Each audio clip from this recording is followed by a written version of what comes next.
Bonjour à toutes et à tous, Valentin Franc avec vous pour vous retrouver ce jeudi 28 juin 2018. Bienvenue à tous, bonjour à vous Ramzi, j'espère que vous allez bien. Raymond, que je salue également, j'espère que l'image de le son fonctionne parfaitement ce matin.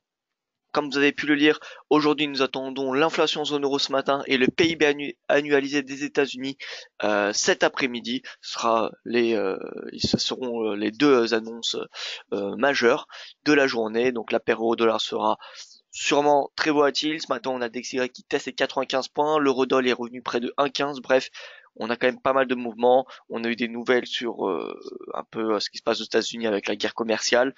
Donald Trump qui a adopté un ton un petit peu plus, comment dire, soft, mais tout de même qui a inquiété le secteur technologique. Et comme vous le savez, aujourd'hui, le secteur technologique, c'est le moteur des marchés actions. Voilà, donc sans plus attendre, on va prendre connaissance de cet avertissement légal sur les risques.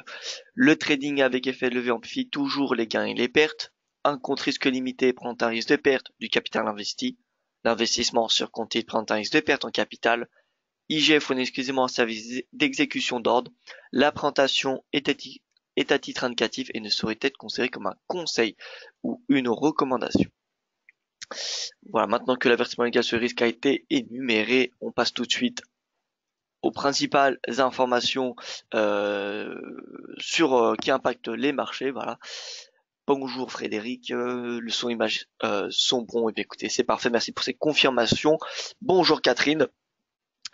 Bonjour à vous, ma chère Catherine. Donc voilà, on a Donald Trump qui a renoncé mercredi à cibler directement les investissements chinois, mais il a déclaré qu'il utiliserait un processus renforcé de révision de la sécurité nationale afin de durcir la loi actuelle sur les investissements étrangers aux États-Unis, notamment dans les technologies. Alors concrètement, qu'est-ce que ça veut dire?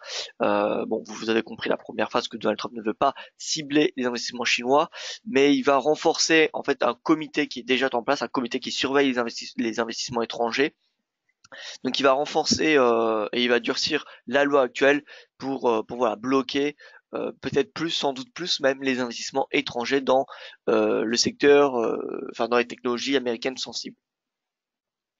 Sinon hier on a la Banque d'Angleterre qui a communiqué sur son rapport de la stabilité financière publié mardi. Et la Banque d'Angleterre a notamment riposté aux critiques de l'Union européenne mercredi en affirmant que les banques britanniques étaient parfaitement préparées à tout type de Brexit, mais que c'était celle de l'UE qui ne l'était pas. Voilà, donc on n'a pas eu encore de réaction de l'UE de ces propos-là. Sinon, en Allemagne, on a le ministre allemand de l'Intérieur, Horst Seehofer, je ne sais pas si je le dis bien, qui est un allié d'Angela Merkel, vous vous doutez bien, qui est du CDU et qui a déclaré que les conservateurs barrois, donc les membres du CSU, je vous rappelle le CSU, c'est le parti qui souhaite bloquer la migration en Allemagne.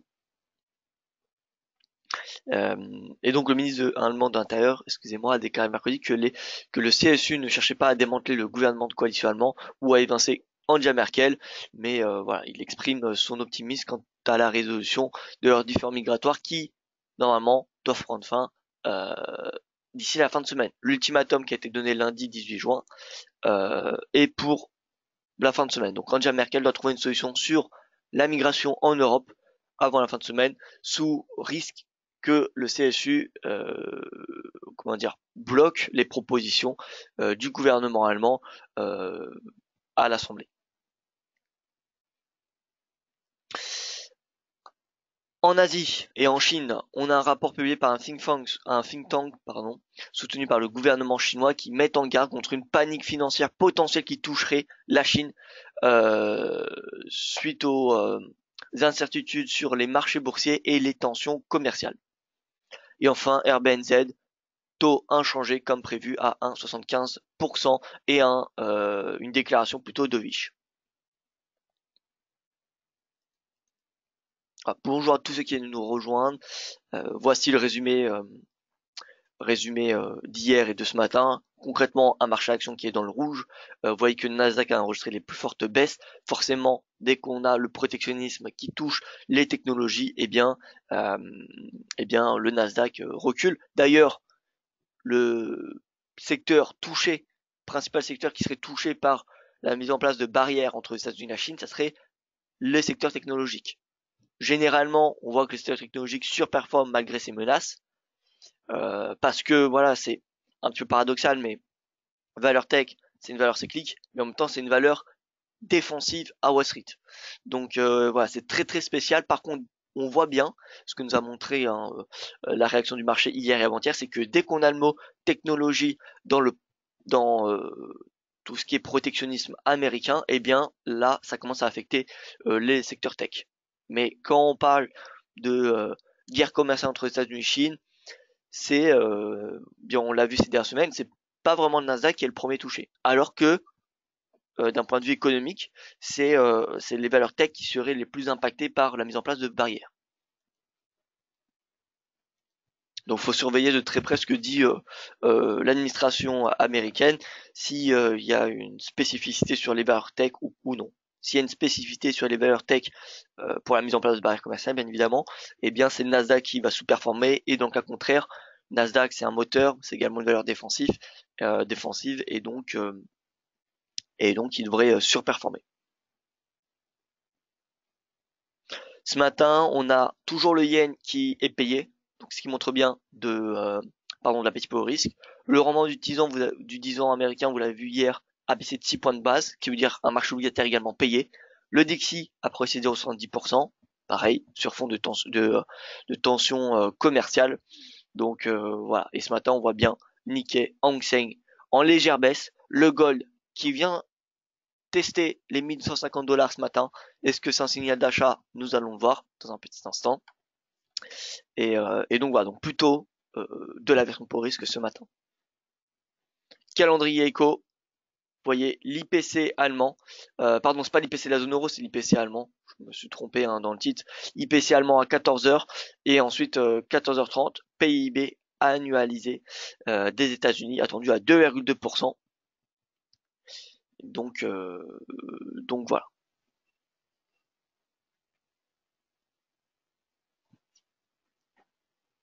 Et oui, et pardon, excusez-moi, à 15h30, nous avons le chef économiste de la BOE, qui, je vous rappelle, la semaine dernière a changé d'opinion concernant les taux. Il est passé de statu quo à hawkish.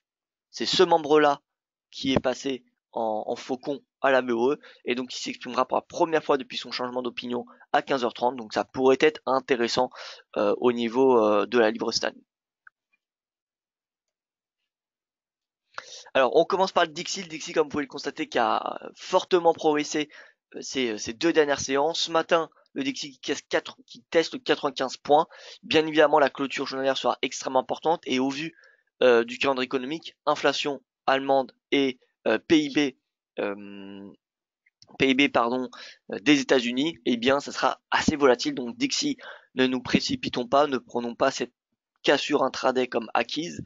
Mais voilà, en tout cas, pour le moment, le scénario d'épaule, tête-épaule, du coup, s'éloigne. Et on a potentiellement, finalement, je vois techniquement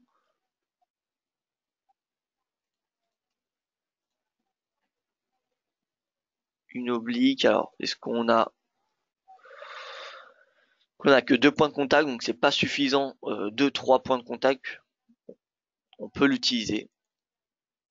Et si on la reporte sur quelque chose comme cela, bon, on va la laisser. On va laisser ce canal. Mais là, de toute façon, la première résistance est 95 points. Si le cours clôture au-dessus de 95 points, vous le savez, ce sera un signal bullish. Et donc, il y a deux facteurs qui vont influencer le Dixie aujourd'hui, l'inflation allemande et le PIB des États-Unis. À noter, toutefois, qu'on a toujours cette divergence baissière qui est en place hein, et qui, voilà, dans le fond, quand même, ne permet pas de rentrer long sur le Dixie avec de grandes, de grandes convictions, ou en tout cas avec confiance. Voilà, donc prudence sur les stratégies acheteuses, même si on a le breakout des 95 points, même si ce soir le Dixie journalier clôture au-dessus de ce niveau, faudra être prudent sur les stratégies acheteuses. Parce qu'on a une divergence avec le momentum qui est baissier. L'euro-dollar, bien forcément, hein, l'euro-dollar c'est l'inverse du Dixie. L'euro-dollar vient chercher les 1,15. Alors 1,15, Selon moi, c'est un niveau de prix intéressant pour passer à l'achat. Maintenant, ça ne suffit pas un support pour passer long, il faut des signaux. Et pour le moment, nous en avons pas, mis à part, comme le dit ici, une divergence entre le prix et le momentum. Voilà. Mais outre cette divergence, on n'a pas de, voilà, sur de l'hebdo, vous voyez qu'on n'a pas de, on n'a aucun signal d'achat. Sur le mensuel, c'est pareil. Pour le moment, c'est un repli. Donc voilà. Tant qu'elle est 1,15, c'est un bon niveau de support, mais c'est pas suffisant pour passer pour passer long.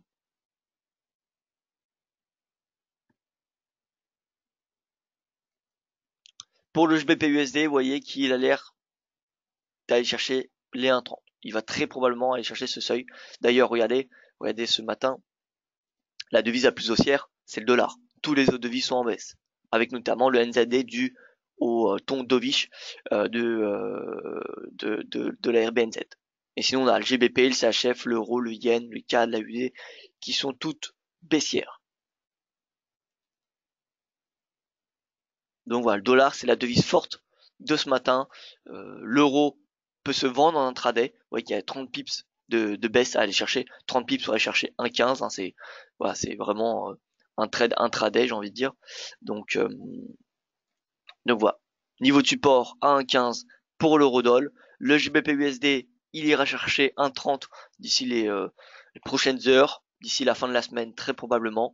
L'USD yen, comme vous pouvez le voir, on a toujours cette consolidation. Vous voyez qu'il y a rien à faire sur le SDN honnêtement, mis à part peut-être acheter les 109,30 et vendre les 100, 110 et quelques. Vous voyez, les 100, 110, 80. Ça peut être une stratégie, on va dire, de range trading. L'euro GBP, on le regarde à nouveau. L'euro GBP qui a du mal à repartir à la baisse, malgré le fait qu'il soit en haut de son range.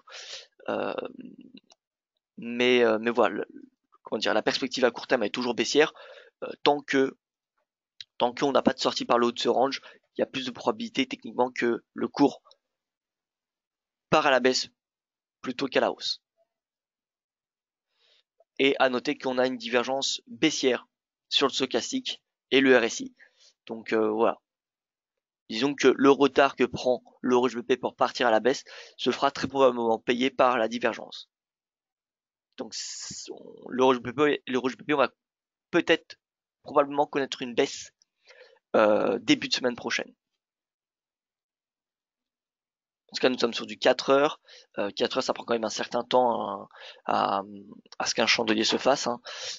Et donc là, on est quand même à 2 jours presque de, du week-end. Donc ça m'étonnerait que la divergence se valide d'ici la fin de semaine ou alors qu'on ait vraiment une impulsion baissière. Donc l'euro GBP, patience, mais probablement début de semaine prochaine, on va avoir eh bien l'inversement de la tendance. La USD également sous pression. La USD qui teste, vous voyez, 0,7327, donc on n'a pas eu de pullback à 0,75, c'est dommage, c'est dommage, c'est comme cela. En tout cas, on a voilà toujours cette baisse de la USD, c'est dans cette direction de toute façon qu'il faut se positionner. La UD yen a du mal à reculer, vous voyez qu'il consolide depuis le début de la semaine, hein, ce qui fait perdre un petit peu patience. Mais bon, voilà, je reste baissier sur les yens, compte tenu du fait que le yen reste une devise achetée dans ce contexte d'incertitude sur les marchés, non seulement sur les tensions commerciales, mais voilà, on a pas mal d'incertitudes, notamment en zone euro, avec la politique en Allemagne, enfin la situation d'Angela Merkel, la politique en Italie, le Brexit qui en ce moment pose de plus en plus d'incertitudes. Voilà, donc il n'y a pas que les tensions commerciales qui soutiennent le yen à court terme. L'USD CAD, l'USD CAD qui se rapproche peu un peu des 1,35. Alors, voilà, pas vraiment de scénario sur l'USD CAD pour le moment, mis à part le fait que je vous rappelle, l'AUD et le CAD sont les deux devises qui sont les plus affectées par les tensions commerciales, par le protectionnisme américain. L'USD CHF, retour à la parité, euh, retour à la parité. Néanmoins, voilà, sur du moyen long terme, je reste haussier sur le franc. Et vous voyez que le franc le CHF index reste quand même assez plus haut depuis le début du mois d'avril. Voilà, donc là, ce matin, ce qu'il faut comprendre, c'est qu'on a une nette surperformance du dollar. On a une nette surperformance du dollar. Mais bon, CHF, yen, c'est deux devises qui s'apprécient énormément dans ce contexte de tension. D'ailleurs, CHF et le yen, c'est deux devises les plus haussières depuis le début de l'année. Donc ça me semble très risqué de vendre du yen ou du franc pour du swing trading. Et par contre, le NZD-USD, regardez comment il s'enfonce. Bon, là, on a clairement le signal baissier. Là, c'est le signal baissier du NZD-USD jusqu'à 0,67. Le NZD ira très probablement chercher ce niveau. Étant donné que le dollar a pris l'avance sur le yen, on peut anticiper une surperformance du yen lors des prochaines, prochaines séances. Étant donné que l'USD-yen, regardez, revient près de ces sommets, on a normalement plus de chances que le yen reprenne, le leadership. Vous voyez, donc là on a des zones de résistance du dollar face au yen. Donc on va probablement avoir une surperformance du yen vers ce niveau de prix. Et donc le NZD yen et le D yen devraient reprendre une tendance dès que l'USD yen reprendra sa baisse. Dès qu'on aura une baisse de l'USD yen, normalement la UD yen et le NZD yen repartiront à la baisse. Donc c'est peut-être finalement le moment de profiter du retard du yen pour shorter le NZD et la UD. Là vous voyez que le NZD vient tout juste de casser les 75, qui est un plus bas, vous voyez, depuis l'élection de Donald Trump, novembre 2016, excusez-moi. Et donc voilà, au lieu de vendre le NZD USD qui est très proche d'un niveau de support, eh bien le NZD Yen peut être une meilleure stratégie.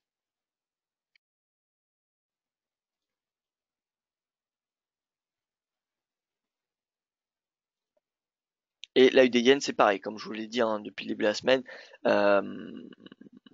objectif baissier jusqu'à 80, voire même beaucoup plus bas. Et vu que la UD USD, ça semble quand même assez, vendre alors que le cours est sorti par le bas de son canal baissier, la UD Yen peut être une bien meilleure stratégie. Parce que finalement, le RSI, le momentum est en train de respirer. Mais il est quand même, le prix, vous voyez, il est quand même orienté à la baisse. Et ils ont toutes ces moyennes mobiles à 20, 50, 100 et 200 périodes. Donc on a un prix quand même baissier.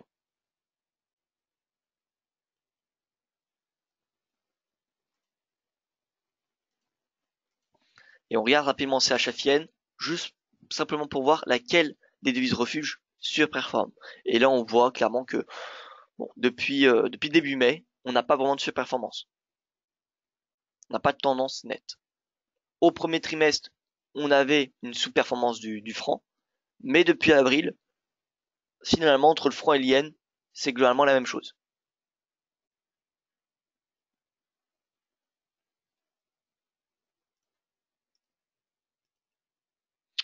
Voilà, donc si je devais donner une direction pour le Forex matin, c'est hausse du dollar. Maintenant, attention, faut surveiller les chiffres d'inflation euh, d'Allemagne qui sont publiés à 13 heures et le PIB annuel des États-Unis à 14h30. Donc en début d'après-midi, ça devrait être assez volatile sur le dollar et donc sur toutes les paires majeures. Voilà, donc en tout cas, ce matin, on a une poussée du dollar, ce qui fait pression sur l'euro. Ce qui permet au marché action européen de rebondir alors que l'Asie était plutôt en baisse. Et à noter, regardez que au niveau des indices, on a quand même les indices européens qui ont bien rebondi en fin de séance hier, ce qui a permis au CAC de clôturer finalement au-dessus des 5003 alors qu'il était en train de dépasser qu'il avait dépassé les 5250. Donc c'était un rebond vraiment inattendu. Si on se met en 15 minutes, regardez, on a vraiment eu un rebond net. En fait, dès qu'on a eu un ton beaucoup plus, soft de la part de Donald Trump sur les réseaux sociaux, eh bien, on a eu ce bond sur l'Europe.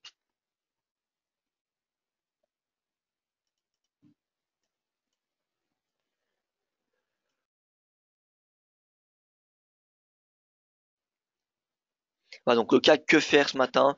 Bon, en tout cas, on a eu une ouverture avec un gap baissier, ouverture avec un gap baissier, rebond sur les 5003. Donc là, on a un pétrole haussier, un euro baissier, le rendement du 10 ans, regardons de plus près. Le 10 ans allemand se stabilise. Donc on a un soutien finalement venant du pétrole et venant de l'euro ce matin. Donc c'est possible finalement que CAC revienne chercher 5350, plus ça me semble compliqué parce que voilà, on n'a pas vraiment de facteur dans le fond qui viendrait justifier un nouveau bull market des marchés actions européens.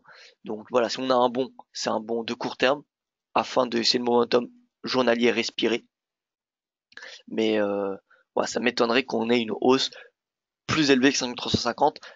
Enfin, 5375, ça me semble possible parce que vous voyez que c'est le plus haut d'hier et c'est la moyenne mobile de 100 jours. Donc en fait, le prix il a rebondi hier, puis a échoué à dépasser la moyenne mobile de 100 jours. C'est pour ça qu'on a eu une nouvelle baisse par la suite, avant la clôture. Donc voilà, résistance majeure à court terme, 5375 points.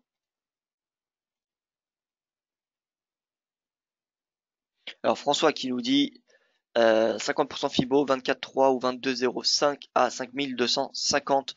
Je parle du FUT CAC. Alors futur CAC, on va se mettre. De toute façon, c'est globalement. Alors, pareil, tac. Alors non. Alors,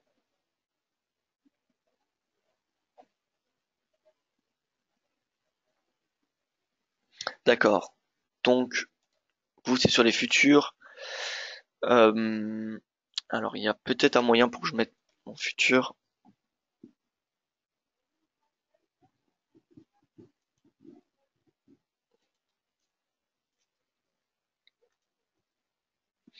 Alors non, sinon faut que je change mes horaires de trading. Donc chose que je n'ai pas faire. Mais en tout cas, merci pour cette information, François, pour le futur CAC. Donc prix 5250 correspondant à 50% de retracement de en fait ce bull market, mais coté sur le futur.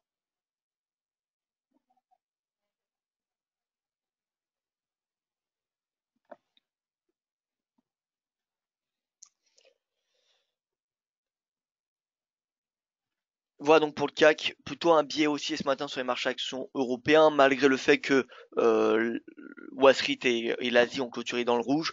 On a ce matin un soutien venant euh, de l'euro et du pétrole.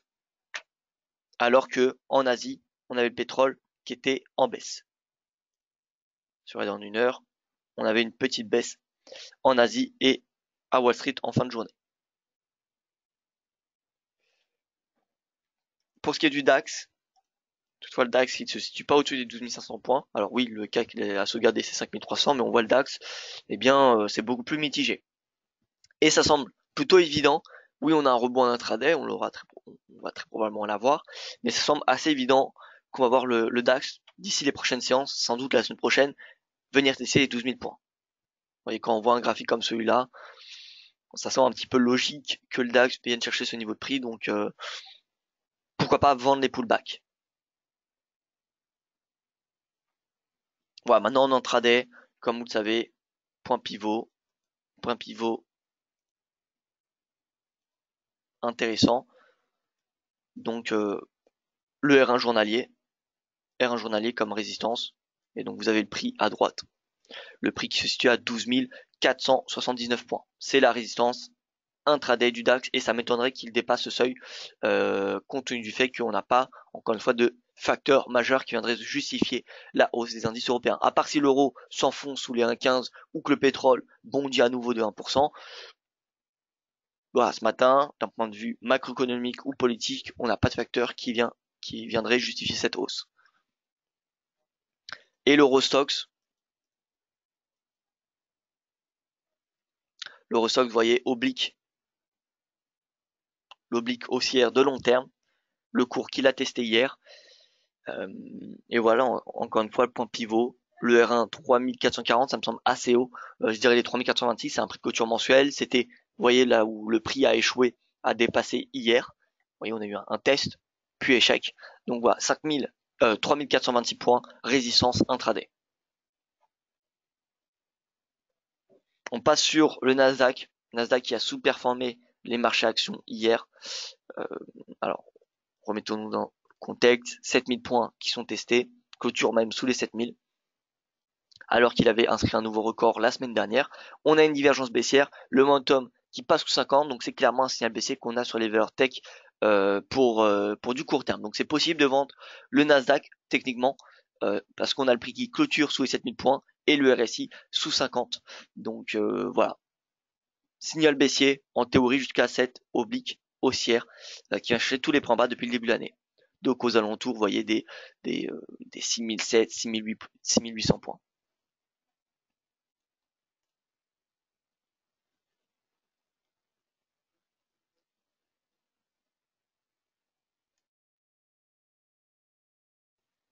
Au niveau de Wall Street.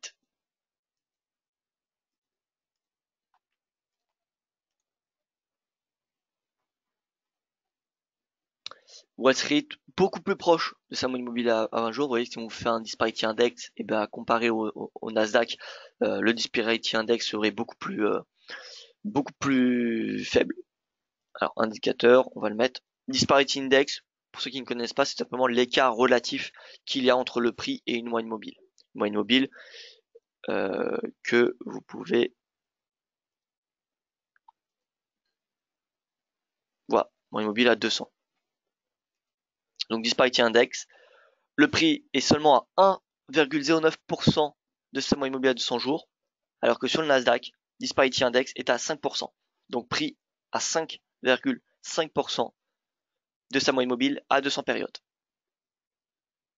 Et voilà, parfois on peut faire du chartisme sur le Disparity Index et on peut avoir des niveaux de support et de résistance. Parce que parfois, vous voyez, on a des rebonds sans vraiment savoir. Dès que ça part dans l'exponentiel, faut être sur du relatif.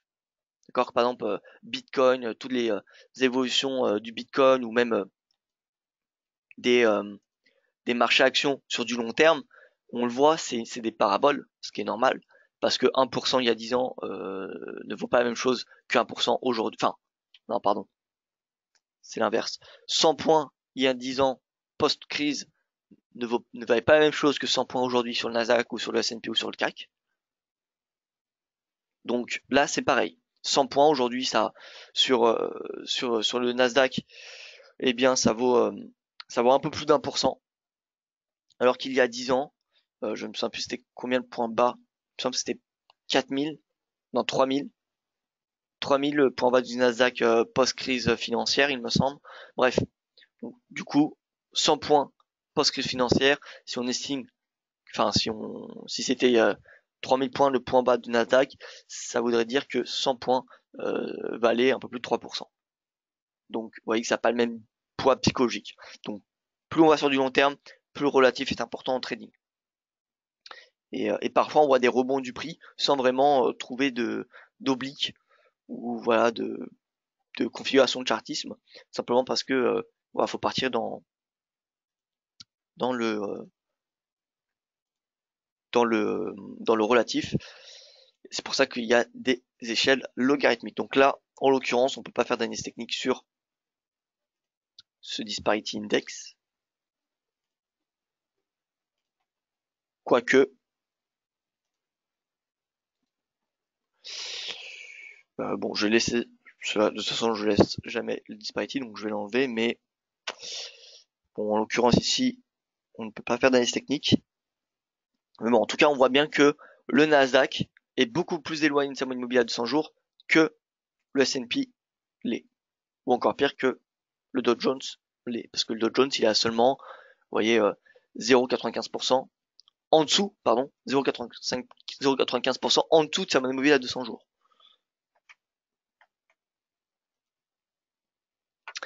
Voilà donc pour Wall Street, hein, également orienté à la baisse, que ce soit le S&P, le Dow Jones ou le Nasdaq, avec une sous-performance du Nasdaq, même le Russell 2000 qui réussissait à faire obstacle à ces tensions commerciales, qui superformait depuis le début de l'année, eh bien lui aussi est en baisse depuis, vous voyez, depuis la semaine dernière. En fait, c'est depuis que Donald Trump et l'administration américaine ont annoncé la restriction d'investissement dans les technologies américaines sensibles qu'on a les marchés actions en baisse. D'ailleurs, on peut voir que Russell 2000, Nasdaq sont énormément corrélés depuis le début de l'année. Hein. Regardez Russell 2000, regardez le Nasdaq, qui sont extrêmement corrélés. on a des nouveaux plus hauts sur le Russell 2000, des nouveaux plus hauts sur le Nasdaq. Par contre, sur le S&P, on n'a pas de nouveaux plus hauts à ce moment-là. Donc c'est vraiment les petites entreprises et les valeurs tech qui surperforment Wall Street depuis le début de l'année. Alors Russell 2000, c'est quoi par rapport au S&P 500 ou au Dow Jones ou au Nasdaq? Alors Russell 2000, c'est simplement les petites capitalisations boursières américaines. C'est 2000 valeurs. Donc il y a le Russell 500, Russell 2000, Russell 3000, Russell 5000, etc., etc. Alors non, justement, François, je pense qu'il va réagir car le dollar est trop cher pour eux. Le Russell 2000, c'est des petites entreprises, donc c'est pas forcément des exportatrices. D'où le fait que le dollar a beaucoup moins d'impact sur le Russell 2000 que sur le S&P, le Nasdaq ou voilà, le Dow Jones. Le Russell 2000, c'est vraiment sur la domestique. Si on estime qu'on va avoir une hausse de la consommation domestique, américaine bien évidemment du coup, eh bien dans ce cas-là, on va avoir le Russell 2000 qui normalement a tendance à surperformer.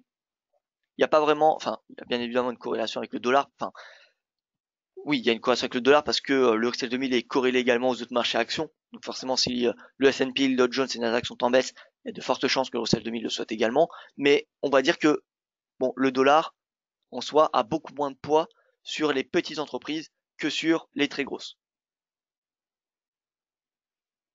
Ah oui, le dollar est très haut pour les entreprises américaines. Alors oui, c'est vrai que le dollar il augmente, donc c'est pas bon pour les entreprises américaines d'un point de vue global, enfin d'un point de vue général. Mais voilà, c'est un petit peu moins le cas pour le Russell.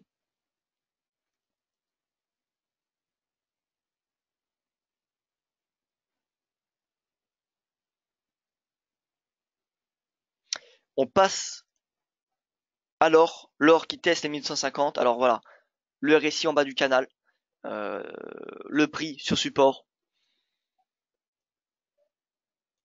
On se met sur du 15 minutes S1 journalier donc atteint déjà. Euh, voilà, ça me semble possible qu'on de voir un rebond lors des prochaines séances. Vous voyez, en plus, on a une grosse divergence baissière, haussière, pardon. RSI qui est haussier, prix qui est baissier. Alors encore une fois, ça ne veut pas dire qu'on aura forcément le rebond, parce que ici, vous voyez qu'on avait eu une divergence et pourtant on n'avait pas eu de rebond majeur. Mais par contre, une stabilisation, une consolidation à 1250 semble clairement possible.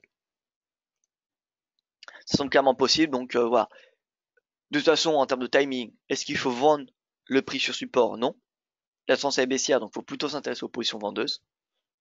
Maintenant, le prix il est sur support, donc faut pas le vendre maintenant. Si on a un breakout des 1150, alors pourquoi pas? Pourquoi pas? Mais vous voyez, plus que les 1150, on a également les 50% de retracement de Fibonacci. Et on a également ce plus bas de décembre 2017. Donc là, on va dire que cette zone, je vais la tracer.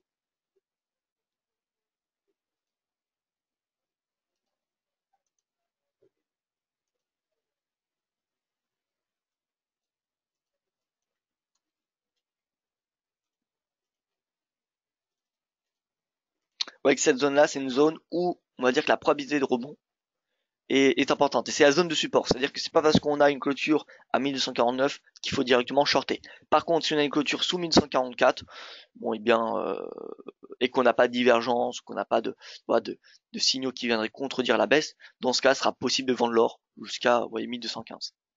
Mais cette zone-là est une zone particulièrement importante. Donc, il faut rester très vigilant sur les signaux du cours de l'or dans cette zone. L'or est survendu, oui, l'or est survendu, c'est vrai. L'or est survendu, en plus on a le prix, l'or est survendu et en plus on a le RSI en bas de son canal. Ça fait quand même pas mal d'indications de survente. Mais bon, pour le moment, le prix il est baissier, donc on rattrape pas un couteau qui tombe.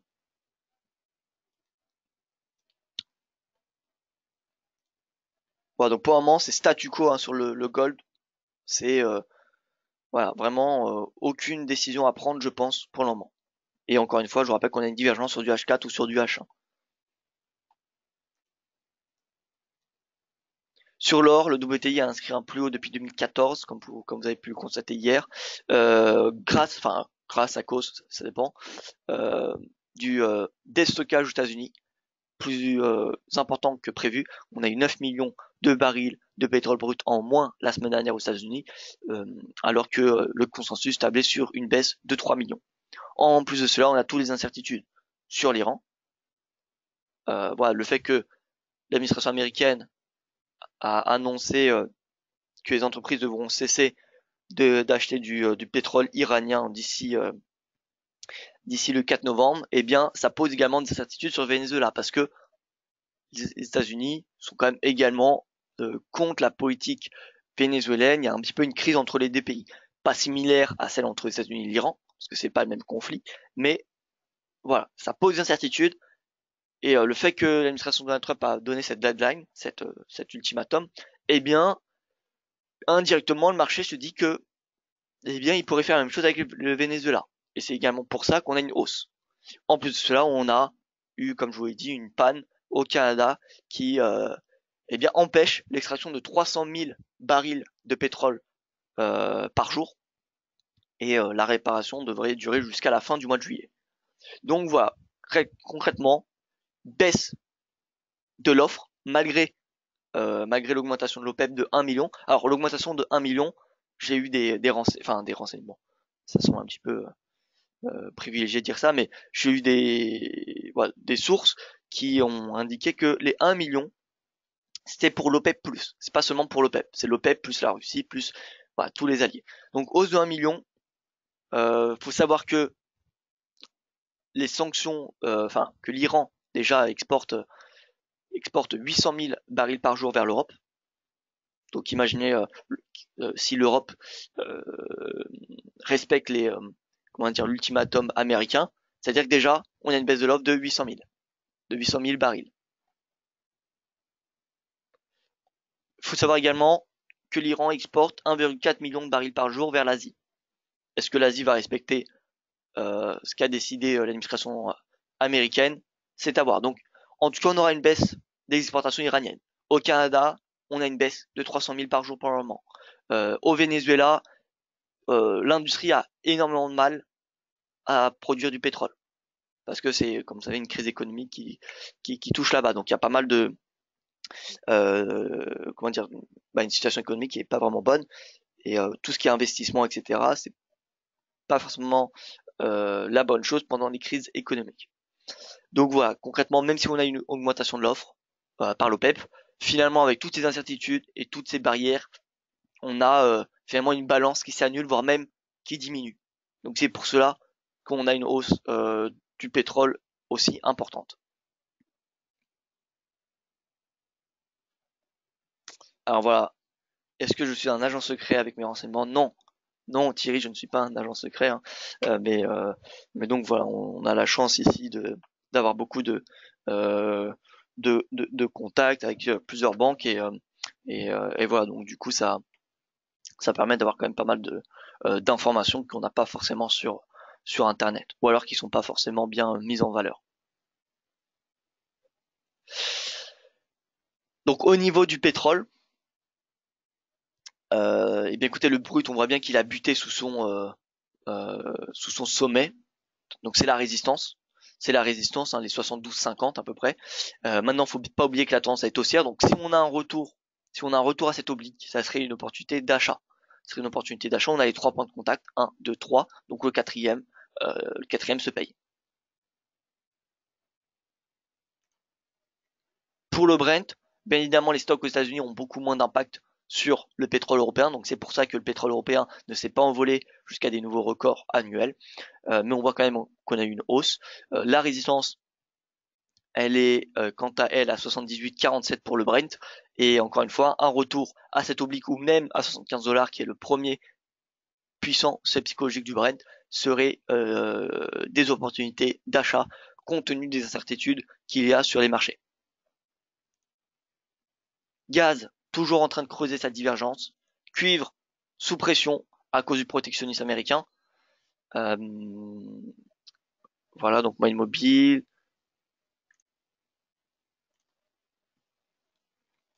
23% testé, 38 un peu plus bas. Donc c'est possible que le cuivre revienne à 60, au 38% pardon, de retracement de Fibonacci. Et pour l'argent, bon, alors l'argent sous pression, étant donné que l'or l'est également, mais voilà, on est sur un niveau de support important. La divergence tient toujours. Vous voyez qu'elle a été reportée. C'est pour ça que personnellement, j'aime attendre que le RSI franchisse 50 après une divergence pour se positionner. Parce que, vous voyez que c'est pas parce qu'on a une divergence qu'on va avoir automatiquement le rebond. Divergence, faut bien comprendre qu'elle peut se creuser.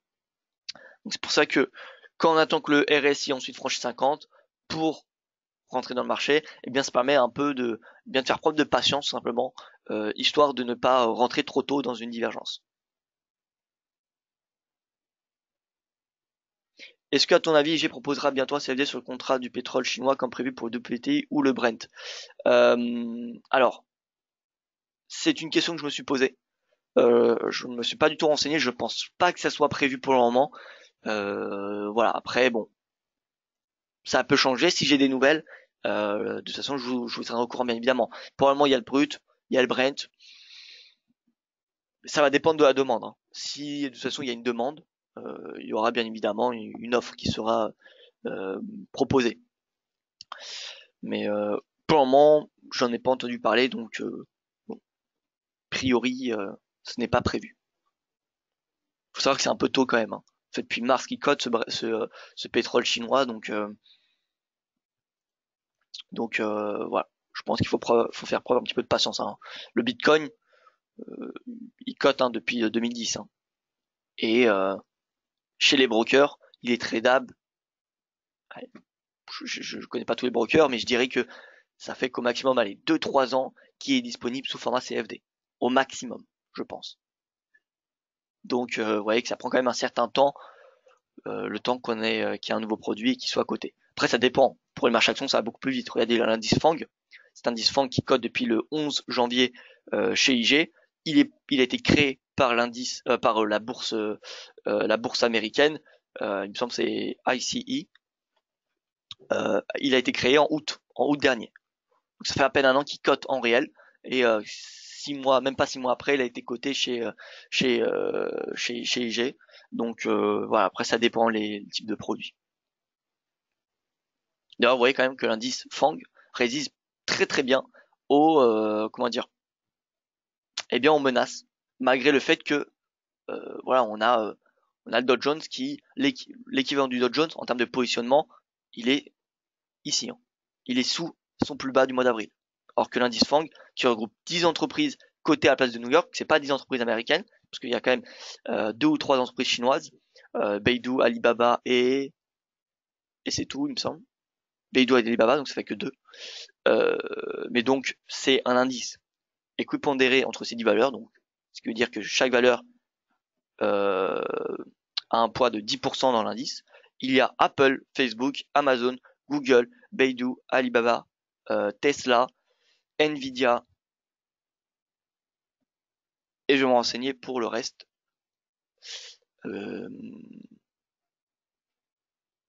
Alors j'ai dit Facebook, Apple, Amazon, Google, Beidou, Alibaba, Twitter, Tesla, pardon, Twitter, Tesla, et ensuite nous avons, alors j'ai un article qui va sortir à ce sujet d'ici quelques jours.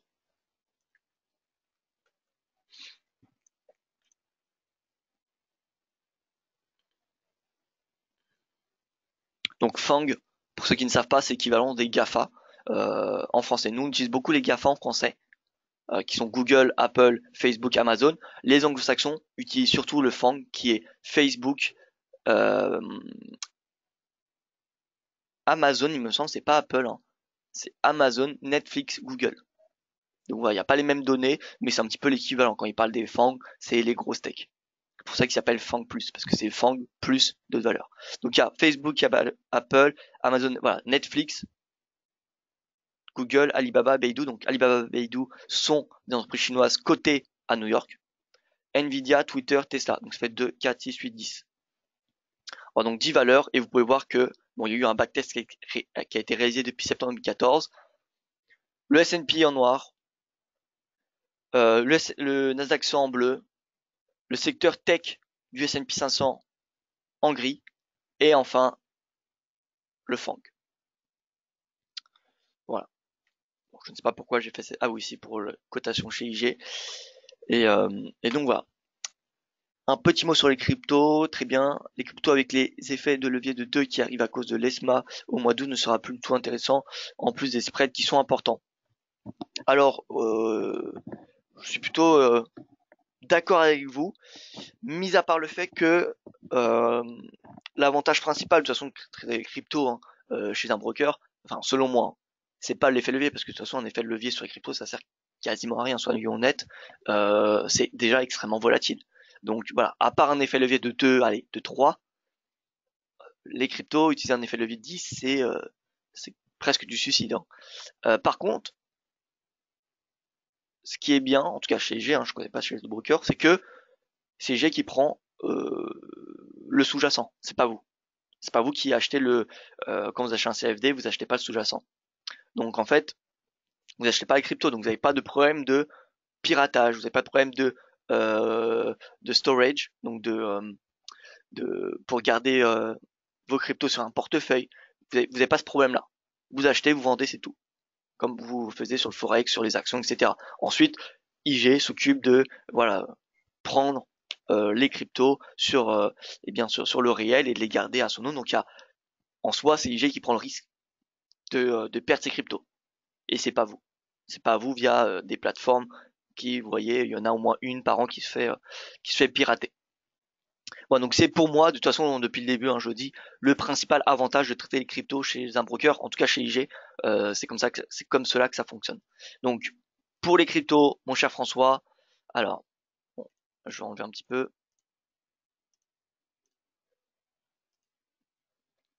Bon, donc les cryptos, on a un beau canal baissier et ça ne change pas pour le moment. On a une divergence haussière qu'on a parlé ensemble en lundi, lundi dans la journée, ce qui ne permet pas encore le rebond, mais on voit que le RSI rebondit et voilà, dès que le Bitcoin reviendra en haut de ce canal baissier, eh bien, ce sera une opportunité vendeuse.